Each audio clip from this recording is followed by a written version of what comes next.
So yes, there is recording going on. So as I was saying, I'm calling on a friend of a friend who will help me to talk about this class. I wanted to speak on this topic, but then I know that anything I'll be telling you will come from a place of what should I call it? Skepticism. I do not really think that cryptocurrencies are really cryptocurrencies in the sense that I don't trust cryptocurrencies yet, and I can't speak to it with that kind of knowledge that shows that I know very much on it because I don't. So I also want to sit in this class and learn from the person that is going to be talking today. Now, there is something interesting about this person, and you may have already guessed that he's also an OAU graduate, if a law graduate. I think he was in Bam Bam's class. Some of you will know Bam Bam, who is the course rep for the set that left the university 2 years ago or three. He was called to the bar in 2019, and he has been working in cryptocurrencies, talking about blockchains and things of that nature. You know, some of those concepts, it sounds really cool, right? Blockchain technology, cryptocurrency, uh, ICT, very, very wonderful, cool terms. And I would like to know what all of these mean by the time we finish today and whether they are as complicated as they sound. And his name is Isaac Ijuo. I don't know if I got that right. Okay. So he says he has an undying passion for tech and he has a law firm called the Cloud Attorneys. And I think we should listen to him because he was recommended by Bam Bam, and I feel like he's going to do a good job. And yes, basically that is what is going to happen today. The topic he's going to address will be fintechs and cryptocurrencies. The group that will be presenting tomorrow will have to listen to him very carefully so that they can also um, go a step further than what he has done. Um, I do not think that he is not going to do a nice job. In fact, if I didn't trust that he would do a nice job, I would not have gone ahead to give my permission for him to be in class today. So what I'm saying here is that you should pay attention to him. Also, I feel like you should keep questions available for him. So by the time he's done, we'd like to take questions and then he's going to speak for 40 minutes or less. And then the rest of the time, we're going to use it to basically ask him questions. So, Isaac, if you're still there, I would want you to start teaching now.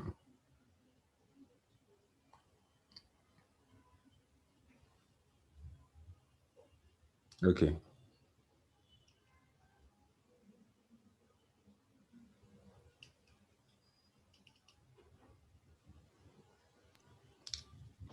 Yes, good evening, everyone.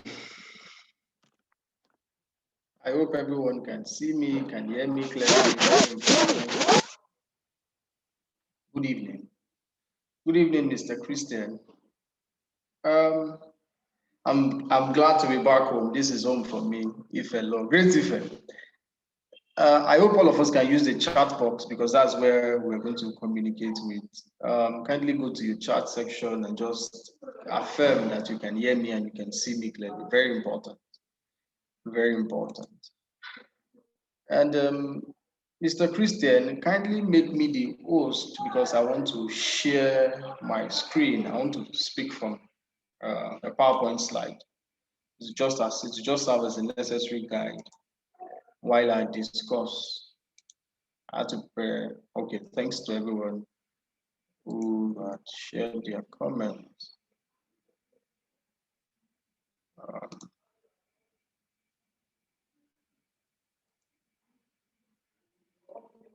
Let me share my screen such that we can dive in right away.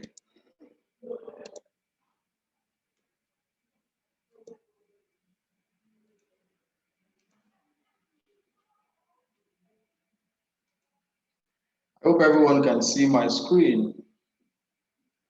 We'll be working very well with the chat box because that's where I would use to communicate with every one of us. Fintech and cryptocurrencies and overview. So by the meaning of the word overview, what I will be discussing will be just a general conception of what this industry is all about.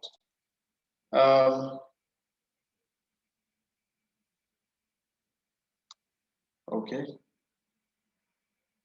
1 second, everyone.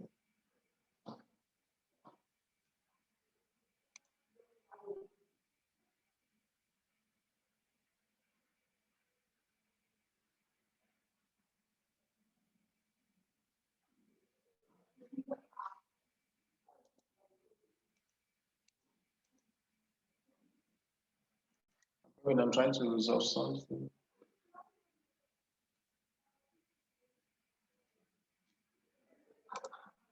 Okay, I've done that. So I guess it's comfortable for us to start. I guess it is.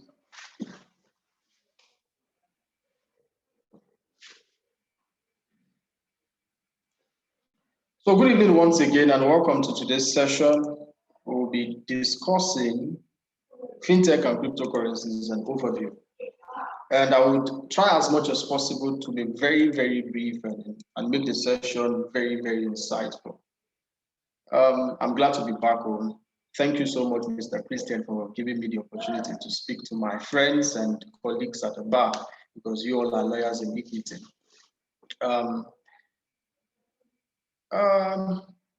I would start this session by just giving you a general tip of what I'll be discussing.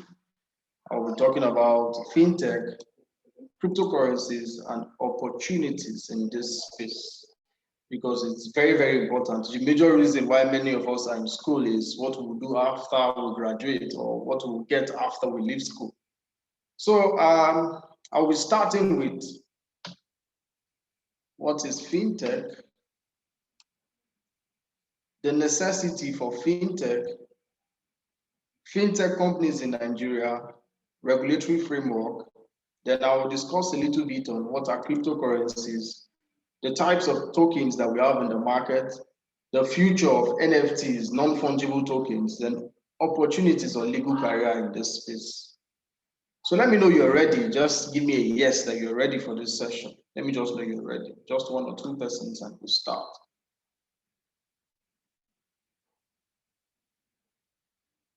Are we together?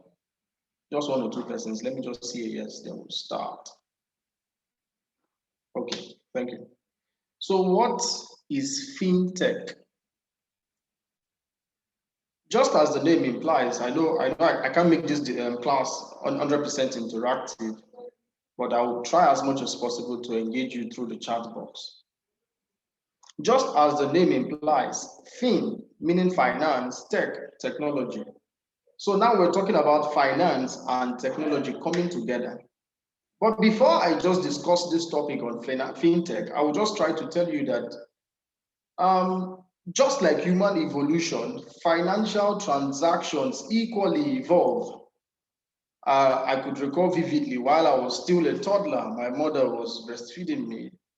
Then to the point I could crawl, I could walk on my 2 feet. Then from primary school, now I'm a graduate. Something of that nature is equally happening in the financial tech space. For those who studied economics, we could recall where we were taught that financial transactions started with trade by barter, whereby Mr. Christian, who needs to get a yam in the market, has to exchange his suit to get it. Something of that nature was seen as a financial transaction at that time. But due to the fact that we needed something that was portable, that was comfortable, and that is generally acceptable, that when I mean portable, it is durable, you can carry it about. We evolved from using trade by barter because we could not measure it properly to using shillings, cowries, and the likes, depending on your geographical location. For some part of Nigeria, they were using cowries. Then on and on, we evolved into using coins. But due to the fact that it is very grossly uncomfortable for anybody, you and I, to travel with $2 million coins, I mean, how would they count it? It is too heavy, grossly uncomfortable, not durable, and it cannot suffice as an international means of exchange. We evolved again into having paper currencies. That's why we can equally affirm that the United States has a dollar, a paper currency. Euro has their own currency. Nigeria has a naira. Ghana has their cedis and all. Every country has their own currency. Then, being that human transactions or the human community is gradually compressed into a global street, not just a global community, there are at some point where I would need to transfer money to Mr. Christian in South Africa, or Tolulope or Pelumi in Togo, or to Teye in Korea. All of these things now combined together, we had to equally evolve into using digital currencies.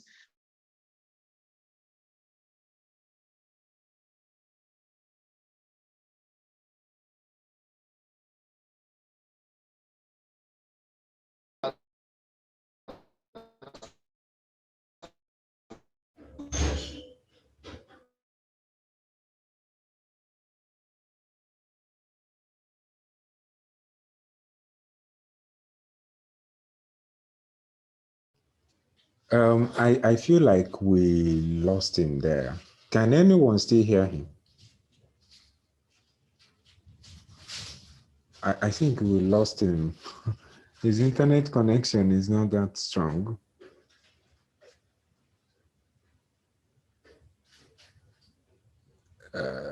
How do we do this now? Can anyone else hear me? Or am I the one who is losing it here? She became so successful, he started what we call cryptography. It was so successful that Microsoft wanted to even purchase it for about $118 million. And truth be told, they were willing to integrate it to their platform. That was the intent. But the young man, David Chum, refused to sell his intellectual property rights to Microsoft. Rather, he wanted to register the currency with Netherlands. And that was the end of it. Then on and on, we moved to the era where PayPal came about. But now, here is the issue with PayPal. Somebody in America can send funds to Nigeria, but the fee was too high. Are you getting me? The fee was too high, and someone in the middle could censor transactions. By what I mean, we can only send funds out of Nigeria. We can't receive funds through PayPal except you tweak it. You cannot receive funds. So the fact that it was not 100% censorship resistant became a financial issue or financial concern for everyone. And that was where in 2008-2009, during the global economic crisis, was where the blockchain technology and cryptocurrency came about. That was where it was founded by the pseudonym Nakamoto Satoshi. So there is hardly a way we can talk about cryptocurrency and separate it from fintech. I hope you're following. So in the midst of all of these things, fintech simply means an improvement on financial transactions such that it is 100% automated. Simply put, it means that we are now trusting computer codes, nodes, and various database to conduct financial transactions for us. Yeah, that is actually what it is. I think I have to give the host back to Mr. Christian because somebody wants to join here and I don't want to be distracted. I honestly don't. So we just had to push financial transactions from third parties to computer codes. So simply put, the fintech industry is just automating financial transactions. That's why you could go to the POS machine slot in your ATM, and it reads your account and gives you money. You could go to the automated teller machine, ATM, slot in your ATM, and it gives you money. Then equally, you can see it from the comfort of your home using InterSwitch apps. All of those bank apps that you're using is connected with InterSwitch. Then you can transfer money from the comfort of your home to the school bank account or to my bank account. Each of these things were faces. Then for the blockchain technology, we now evolved to just using public keys to just transfer assets. We do not need any third party. So let me just continue before I get to cryptocurrencies, because the fintech industry is very, very wide, very, very wide. So what is the necessity of the fintech space? Number one is for payment. We needed ease in payment. We cannot be carrying 2 million naira, $2 million to the bank. It was too burdensome. We can't be queuing all day. So that ease, everything has to be made easy. For instance, between 2004 and sometime in 2010, we're at the era of ease in communication. That was the era where Facebook, Twitter, Instagram became popular, very, very popular, because it created an ease in communication. And that was where the likes of BlackBerry, Nokia, and Techno polarized the market just to ensure that there is ease in communication. So also it applies in the financial technology space. There has to be an ease in the need to transfer money. So ease in payment. Number two, crowdfunding. For instance, I want to build a build, I want to build a house, I want to start a project. Majority of all of these startups, fintech startups, usually organize crowdfunding. I can't remember one that I participated in, but I'll just use cryptocurrency for instance. There's what we call pre-sale in the cryptocurrency market, or initial coin offer. At that particular point, after I've developed my project as a cryptocurrency owner, what I will do is I will give out some of my tokens as a pre-sale just to raise funds to further develop and market my project. So that is equally crowdfunding. I hope you're following. Number three, there need to be an ease to obtain loans and mortgage. For instance, when I get to the next slide, I will just give you a few hints of companies and fintech companies in Nigeria and what they do.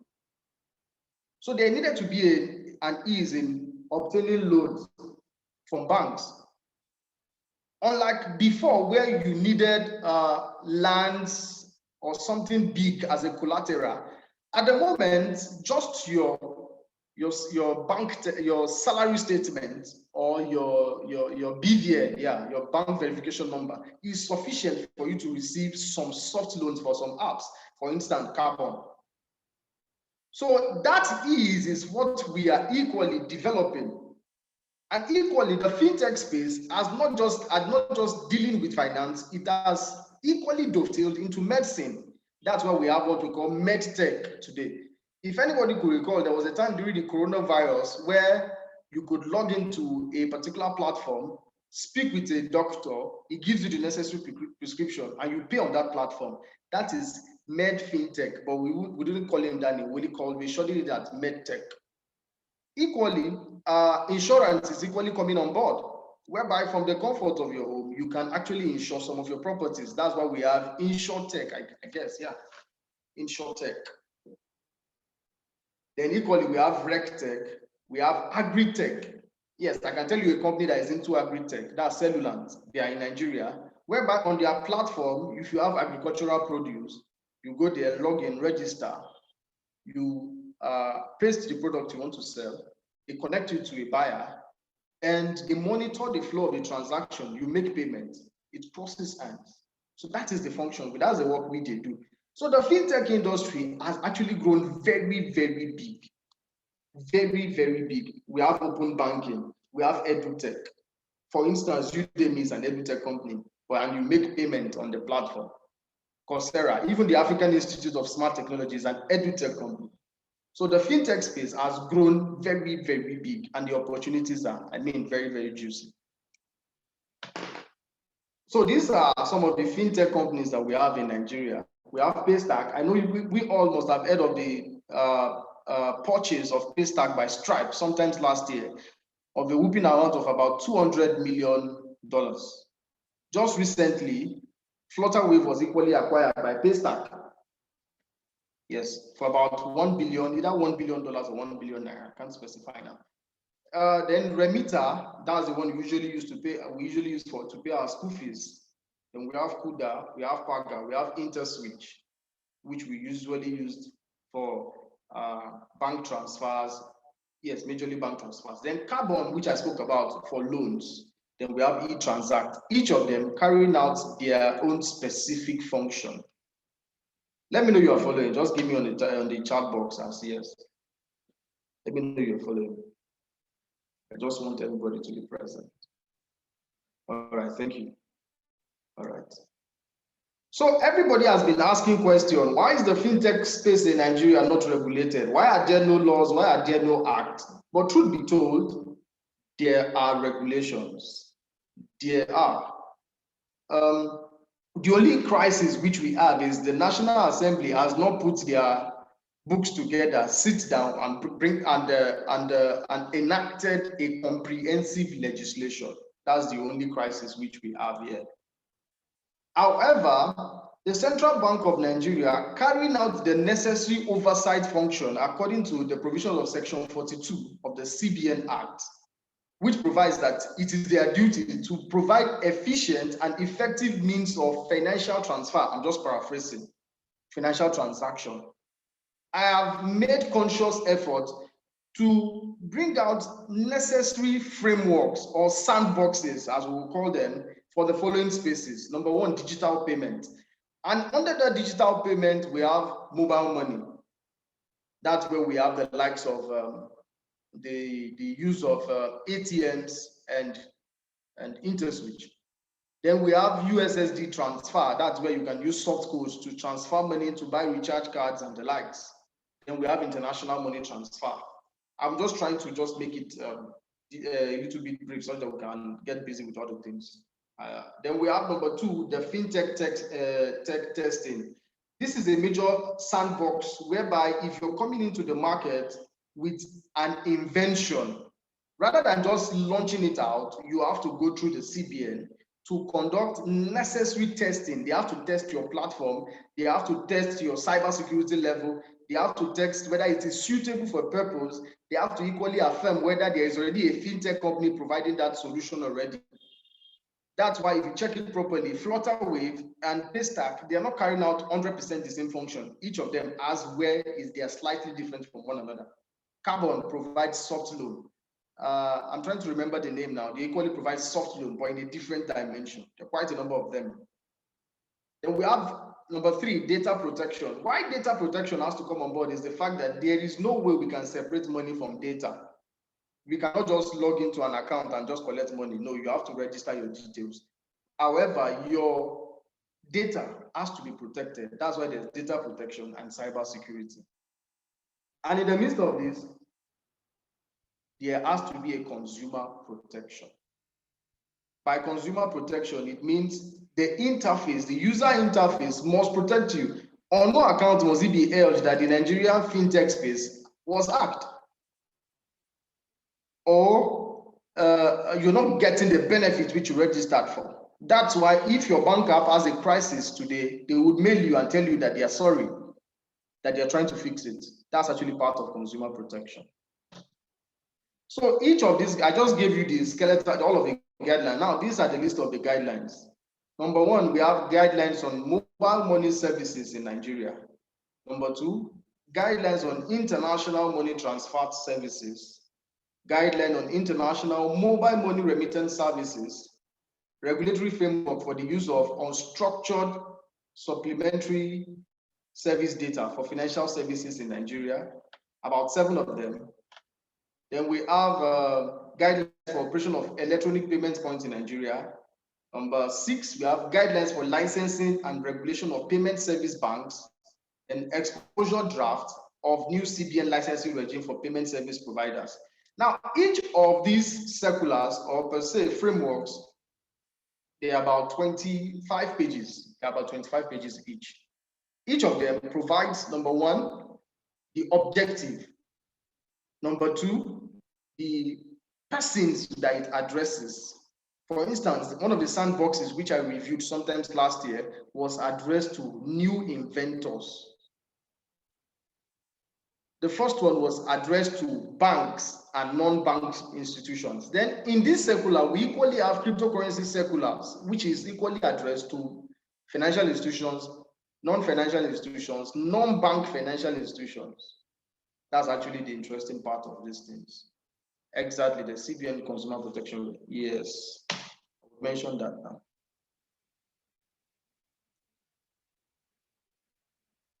Yeah, you're right, Clinton. You must be very, very savvy. Thank you for that. So each of these regulations, this regulatory framework, the Nigerian Data Protection Regulation, the popular NITDA that we always have heard. Then the CBN equally works with NCC. That is why whenever you are making a remitter payment, they will send you a soft code, an OTP. That's actually where the NCC comes into play.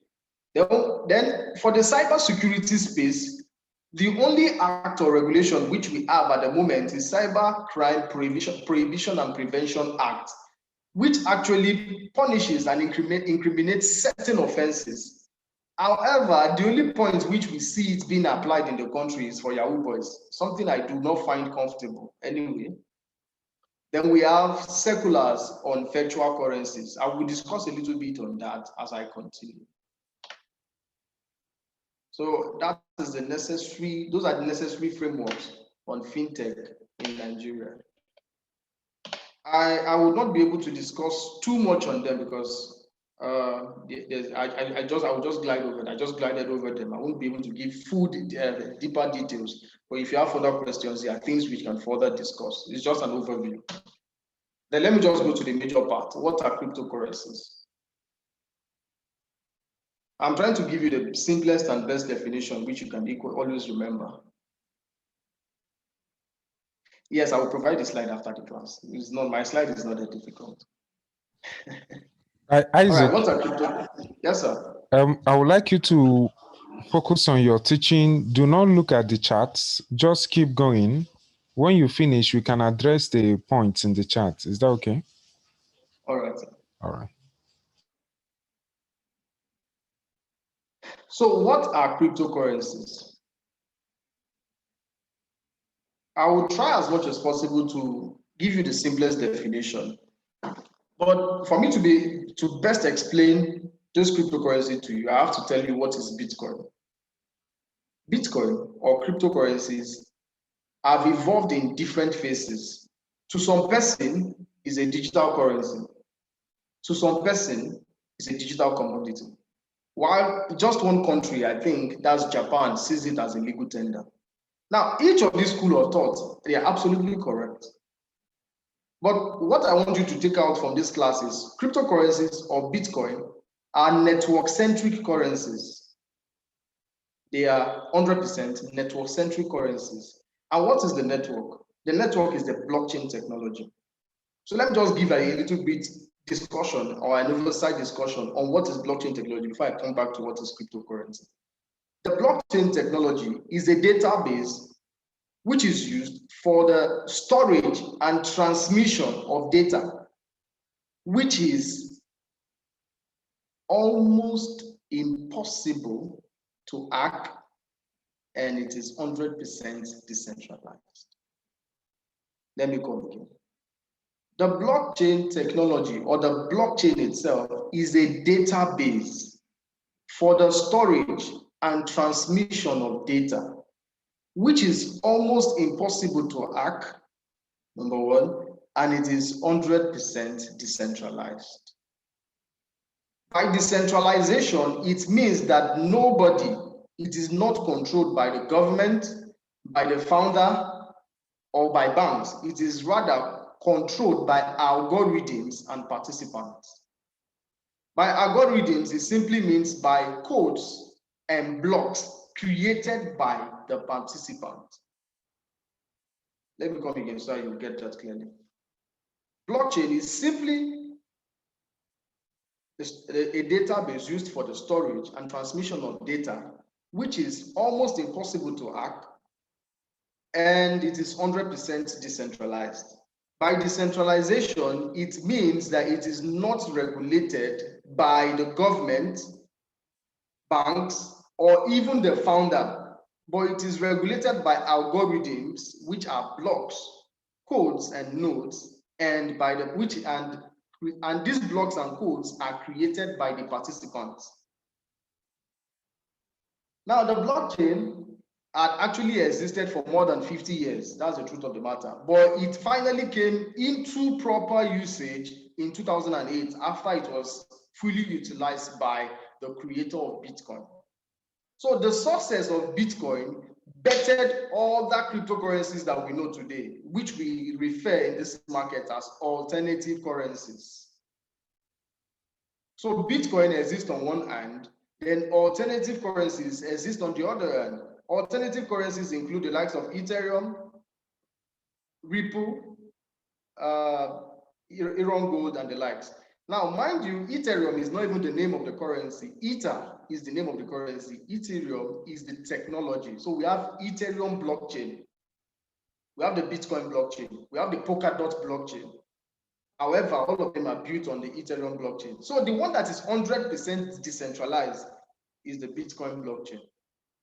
There was a time that the Bitcoin blockchain was hacked, and quite a number, the person that hacked it computed fake codes on the blocks. In less than 24 hours, those fake blocks were detected and they were deleted, they were thrown out.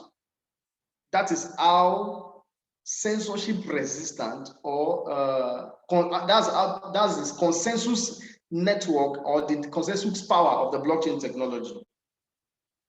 Let me now continue. Now, the blockchain technology works on certain things which involves cryptography, 100% cryptography, encryption, and that is where cryptocurrency is better. So cryptocurrency, simply put, is encrypted currency. So now, let me now go a little bit further. Cryptocurrencies are network-centric currencies, which is equally decentralized, meaning it is not controlled by the government or by the banks. It is an international network of payment. Those are things which you should take from it. Cryptocurrencies are network-centric currencies, an international network of payment, which are completely decentralized. But now, this is the truth of the matter.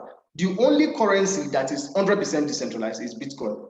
While others, alternative currencies, are a little bit regulated by one or two persons. We have not met the creator of Bitcoin. We only know that his name or pseudonym is Nakamoto Satoshi. While every other coins that exist, we know the founders. Ether was created by a 19-year-old boy called Vitalik Buterin. BNB was created by CZ Xiaopeng Zhao. Ripple was created by two gentlemen. Dogecoin was created by some set of persons, which is a comedy coin. Then we have Tatcoin in Nigeria, and quite a number of other coins that are existing in the space. At the moment, I think there are over 8,500 alternative currencies that exist. There is Mina, there's Casper, a dozen of them. So each of them, now this is the most interesting thing about the cryptocurrency space. The purpose of money is to serve as a means of exchange. But in the cryptocurrency space, we do not just use all of these tokens as a means of exchange. Rather, there are certain solutions which each of these currencies are providing. For instance, the comp coin, we call it comp coin, compound coin, it is actually used for lendings. There's another coin called Kusama, there's another coin called AVE. Each of these coins are used for decentralized finance lendings. BNB and Ether, they are referred to as transactional tokens. I will get to that point where I will just mention each of these. So cryptocurrencies is a gem which everybody should appreciate at the moment. It just follows through the evolution of money. That's why I do not call it a digital currency. It's a network-centric currency. Your naira, your dollar, your pounds is a digital currency because 80% of naira, dollar, pounds exist in digital forms. Just 20% exist in hard formats. because we make transfers almost all the time. Very few of us hold Naira these days. So those ones are digital currencies. Now we have a network-centric currency that can only function on the blockchain network. So if you take cryptocurrency out of the blockchain network, it becomes useless, it becomes sterile. I hope I'm making sense and I hope you're following. Let me continue. Types of tokens. Before I continue this, let me know you're following. Let me get a yes. Just one or two persons. All right. Now, there are various types of tokens in the market. Number one, which you must know, is there is what we call security token. Now, security tokens are those that are listed with SEC. Sometimes last year, the Security and Exchange Commission of Nigeria published a circular stating that digital currencies can now be seen as security assets in Nigeria.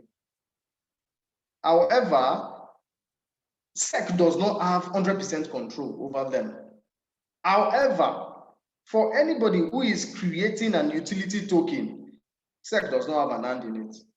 If you are creating an utility token, SEC does not have an hand. If you are creating a security token, by security token, it means that you are listing it for people to take as a shares, to serve as shares to them. It has to be registered with SEC. So that's why even in the market, is currencies like USDT, BUSD, USDC, majority of those stable coins that are usually registered with the Securities and Exchange Commissions. And that's because they are like currencies of those countries. USDT, USDC are almost like the United States dollars. There is pounds, there is euros in the cryptocurrency space. In short, there was a time that there was Naira, but it's just that with the CBN ban, it had to be withdrawn from the market.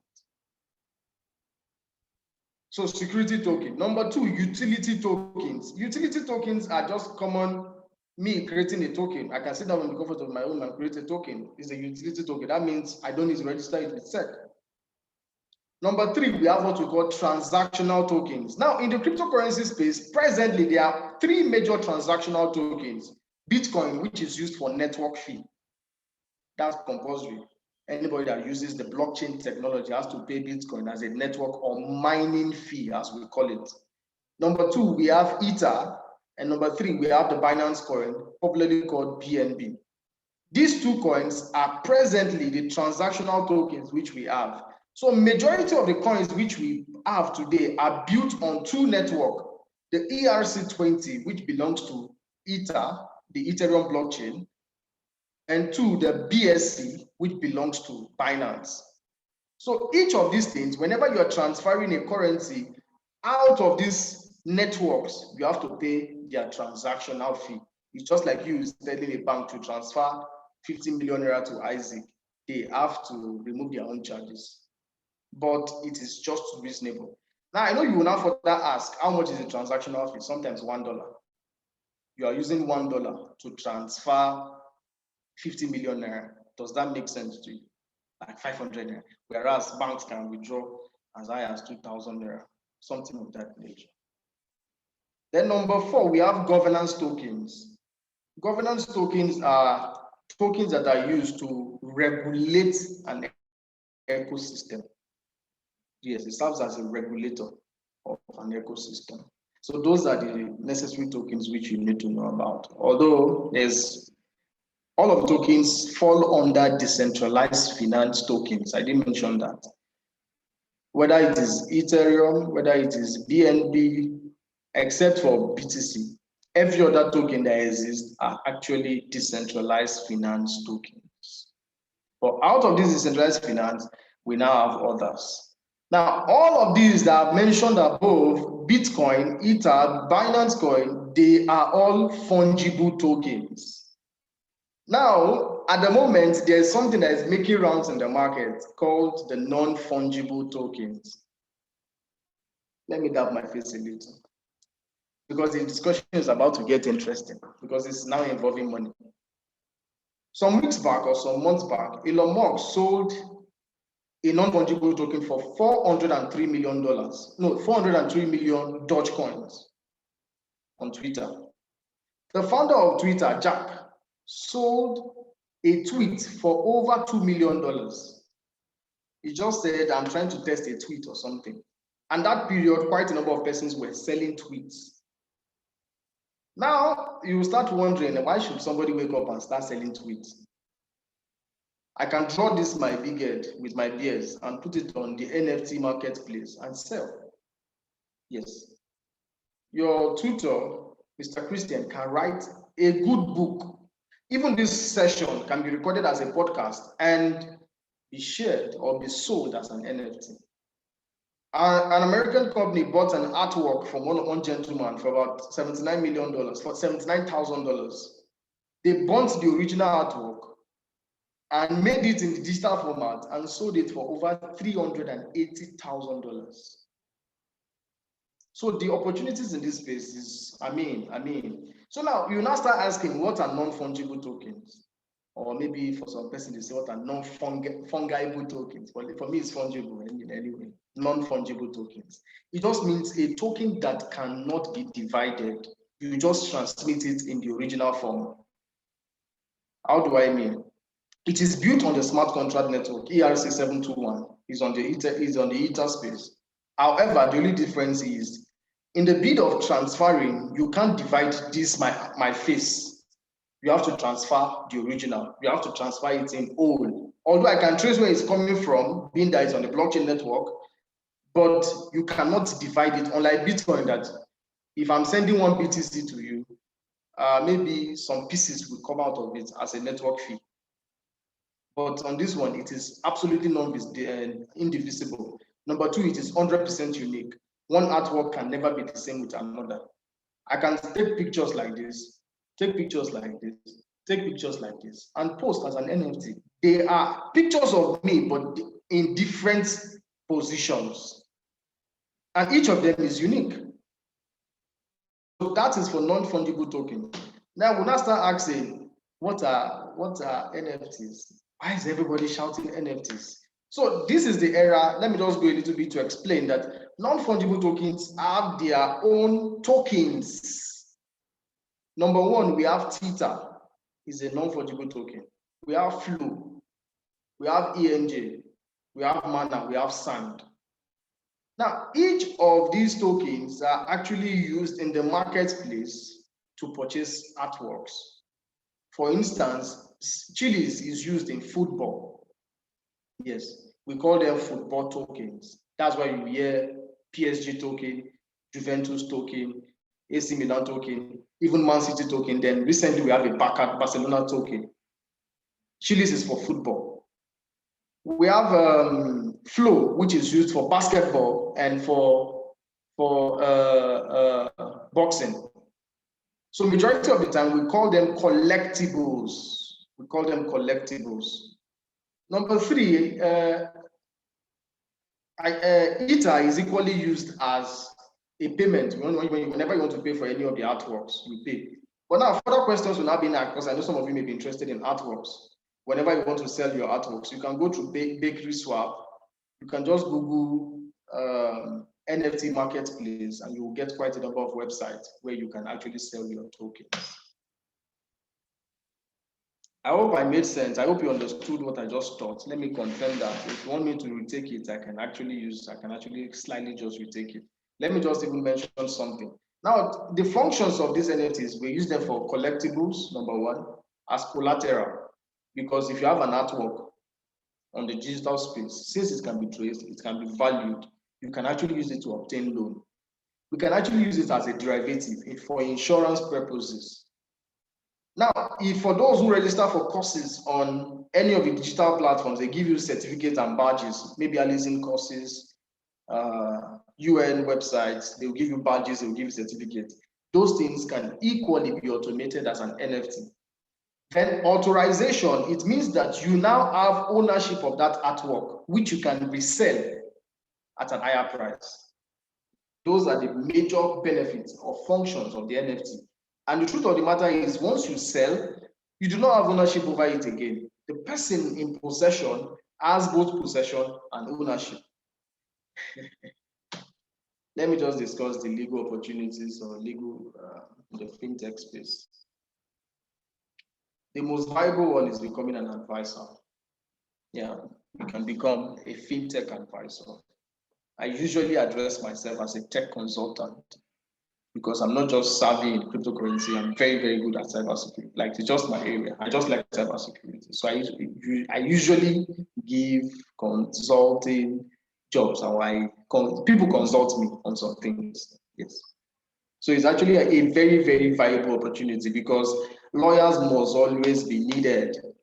In short, when it comes to cybersecurity, when it comes to the fintech space, one of the first few persons, which is always one of the few persons who are always listened to, are lawyers, because we are coming from um, knowledge about the law in the land and cross-border transaction knowledge. That's why international trade and international law comes into play here.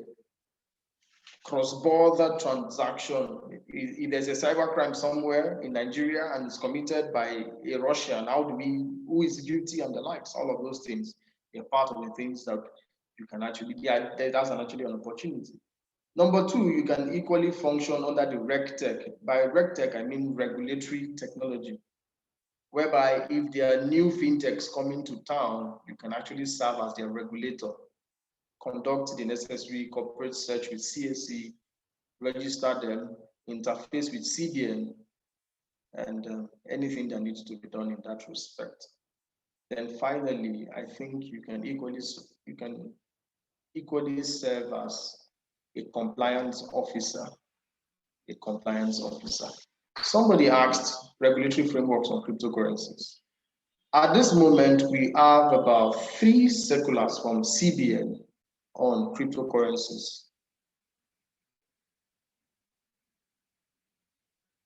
We have about 3 circulars from CBN on cryptocurrencies. The first one was in 2017, the second one was in 2018, and the third one was released sometime this year.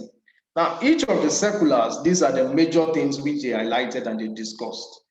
Number one, that banks and other financial institutions are not permitted for dealing or handling cryptocurrencies. Number two, in any case, if banks or financial institutions are to deal in cryptocurrencies, they have to conduct the necessary know your customer. That's why, while Patricia was still in Nigeria, they usually ask you to conduct your necessary know your customer. The necessary know your customer. Number three, CBN now wrote to them and said, in any case, if these financial institutions are not complying with your necessary know your customer, terminate every agreement you have with them. Then finally, that if you suspect anything, report to the Nigerian Finance Intelligence Unit. Now, sometime this year, the CBN came back and reiterated that number one, cryptocurrencies are not legal tender, which we know. We're not arguing that part. Cryptocurrencies are not legal tender in Nigeria, that banks are not permitted. And if they have been relating with exchanges, they should terminate that agreement, regardless of the necessary know your customer. And finally, that they said that every account should be blocked. So at the moment, all financial institutions have been completely barred from transacting, dealing, or facilitating cryptocurrency transactions. So those are the necessary things which you need to know about dealings in cryptocurrency. So any question? Mr. Christian, that's all from me. Questions? Thank you very much, Mr. Isaac. Now, do you realize how difficult it is to teach? I know most of you say, these teachers, you don't do it very well, this and that. I thank God that you've been put on the spot. And now probably you respect teachers more. Okay. I don't disrespect teachers anyway. I said you respect us more. Absolutely. You add more to what we do. But I really enjoyed your presentation. But I would like you to, okay, we have questions in the chat, but before you do that, tell my friends how they can become, how they can participate in the fintech space. Is there an opportunity for them first as students, right? And Yes. second, if, for example, I know that in the law school, they tell us things like you can act as a solicitor to the issue for I Companies. read something about Udo Doma advising on Yes. some sort of some stock deals in the US or something like that. So, Yes. Yes. and Yes. but Yes. one of the things there is that these things look very elitist in the sense Very that true. there is no simple way in very ordinary terms that somebody can say, let me join this space. It sounds very elitist. The terms are very highfalutin. It's almost like there's a cult of people who can enjoy these things. So tell us in very simple words, like Donald Trump, how we can participate in the fintech space, first as lawyers and then probably as students. Okay. I would answer this question back and forth. The reason is the fintech space is actually not crowded, but it's just that uh, um, the big wigs have taken advantage of the fact that they are the big wigs. Do you understand? The big wigs have taken advantage of the fact that they are big wigs. For instance, the Paystack and Stripe deal was conducted by the new practice TNP, and that transaction was betted by in-house one of the in-house counsel at Paystack, who had once worked with the new practice TNP. So when the transaction just came on board, the best person to just call was the firm that she had worked before. So that was the way they got that deal. However, participating in the crypto or in the fintech and cryptocurrency space at the moment is both ways. You can actually be an educator, actually. Number two, you can actually become a content writer. Sometimes last year, okay, let me even bring it. I just recalled something. At the moment, there are even few fintech attorneys and crypto attorneys. There was sometimes last year while I was going through quite a number of startups in the UK, they were looking for legal practitioners who can work remotely with them. But the only issue I had was my CV was not tailored towards cryptocurrency at that time because I was still having my national youth service with my firm. So my CV was more tailored towards sports and entertainment. I had few dealings on fintech, but right now I'm 100% crypto, 100% fintech. Do you understand? So you can actually participate by checking out cryptocurrency jobs, fintech jobs online, and majority of them are remote. Yes. Just recently too, Binance just there was this anybody that knows Senator Nyenye, he was the one that did the naira to dollar agreement for Binance, and they paid him heavily for it. So the first thing which you must do is you must develop professionalism in this area. You can't be speaking A and you don't understand. You must just develop professionalism. You must understand the language you speak. Like it's just compulsory. Having developed the necessary professionalism, you now have to apply yourself to this particular space. It's just necessary. Although the big wigs have covered the space, but you can equally make your contribution. Now, as undergraduates, what are the things which you can do? You can become a content writer, a legal content writer for quite a number of fintech industries and cryptocurrency startups. I hope I answered that question, Mr. Christian. Yes, you did. But then I will also add that one way you can do write-ups is to volunteer to write for blogs. Maybe you start from there. Yes. You volunteer Yes. to write for websites that talk about crypto things. You put things on your Facebook or LinkedIn Valuable pages. content. So read these things, know them, and in this class, you already have been taught how to develop academic writing. I don't know if I taught this at the beginning. Clinton, remind me if I did. But I feel like I should have introduced you to that. But if I didn't, then by the grace of God, I will do that by the time we start lectures for the next semester, because you need to understand how to critically analyze things as a student. That skill is more fundamental, is as fundamental as the advocacy skills you will learn probably in the law school. And at the moment in Nigeria, you teach yourself things like that. Nobody teaches you, you know. So thank you, Mr. Isaac, for that. Mm. I would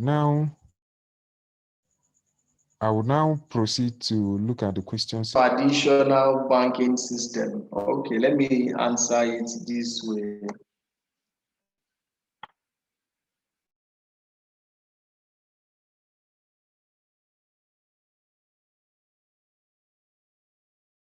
Is has successfully bypassed traditional banking in the sense that we no longer necessarily have to follow their regulations.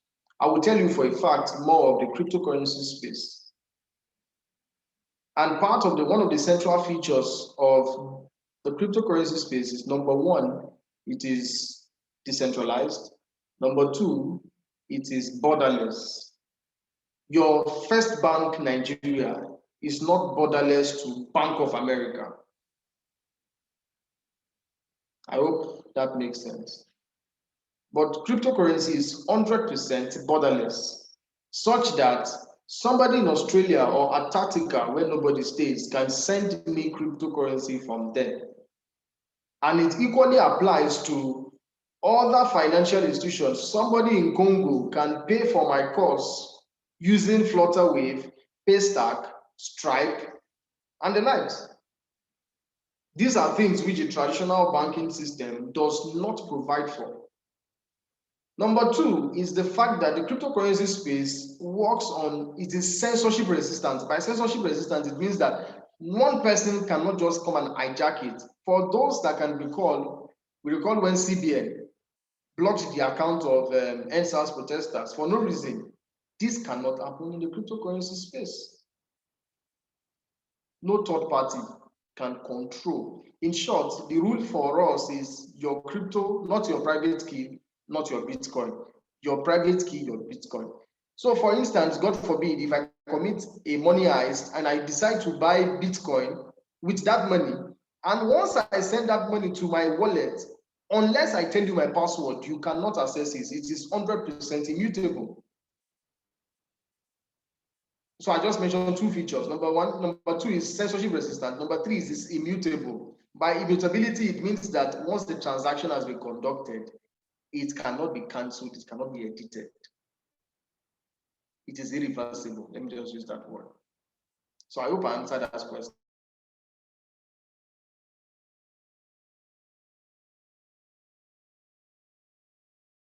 Loans. Previously, you have to go with a lot of collateral. We call it collateralizations. You have to provide a lot of documents before they will give you collaterals, before they will give you loans. Loan of just 1 million naira, they will ask you to be bringing your land. I mean, all of those things are not necessary in the cryptocurrency space, and even Thank the you. fintech space. Thank you so much for that. I feel like my internet has been disturbing so much. I'm so sorry for that. Now my dog is screaming. I don't know why. I'm sorry. My dog is screaming. He's hungry. So I want to I would like us to wrap up, because I know that many of the students have to find a way to get money to buy data and all that, and it's not fair that we keep them for so long. Actually. Now, we'll continue this discussion tomorrow. The group that is presenting will continue this discussion. Mr. Isaac, you are invited to join us, but I know you may not have time. But we are very grateful that you took this time out. I do All not right. think I would have spoken on this topic with this amount of depth that you use, because First, I will call myself an agnostic when it has to do with cryptocurrencies. You You are know, missing a lot, sir. I'll call myself that. So I like the fact that I've heard from you, and I would speak with you further because it's like there's money to be made here.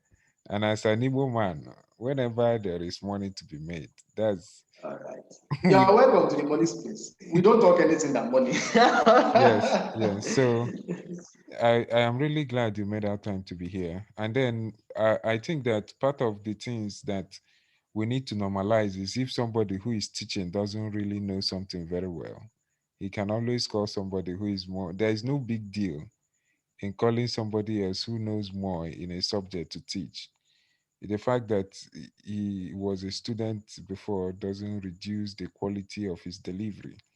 So every other person that is here, that is listening now, should also know that the person who spoke today was a banking student um, 5 or 6 years ago, right? So if you leave this place and you do well, because we are not going to call you if you are not doing well. Okay. If you do well, we will invite you to come and speak to students and help us in topics we do not understand. So, yes, this is where we will stop. I think you should be approachable, Mr. Isaac. Is there an email? Let me just say, yes, you can actually reach me on Isaac Ijuo, just my name as spelled at gmail.com, or you can check me up on LinkedIn or my Instagram, just like my name as spelled. Okay. All right. Yes. If you permit, send me your details. I will transfer that to their cost rep, Mr. Clinton, who will if anybody wants to meet you for anything. And then I also want to talk about I don't know if you can hear me clearly, but I will talk I can hear about you, sir. no, I'm addressing my students now. Sorry. Okay. Our class on Thursday, and we'll be talking about Islamic banking. Fatima is very, very, very, very vast on the subject. Fatima has taught in has done degrees from India and the UK, and she does lectures on Islamic law in universities in the UK and in many parts of Southeast Asia. So I think that you will enjoy Fatima. So um, that class will be on Thursday by 1. I know we usually hold our classes in the evening, but Clinton, please remind those that will want to participate that it will be on Thursday by 1. I will do the announcement again tomorrow evening when you are presenting, and I will just have you remind the class. Okay. So, yes, see, this is where we come to the end of our lecture. I will be posting this recording on YouTube. You already, if you permit, Mr. Isaac, because you, No, no problem. No problem. I'll okay. just get it from there. I equally have a channel, so I would actually escalate to them. There Okay, too. good, good. So I'll be posting this on YouTube. Those who are not in this class can watch it later. Also, if you're in this class, try to subscribe to my YouTube so that it can be growing. More people can see what we're developing here. So until then, see you tomorrow by 6 p.m. Thank you very much. Thank you, Mr. Isaac. Thank you, Clinton. Thank you, everyone else. Right, sir.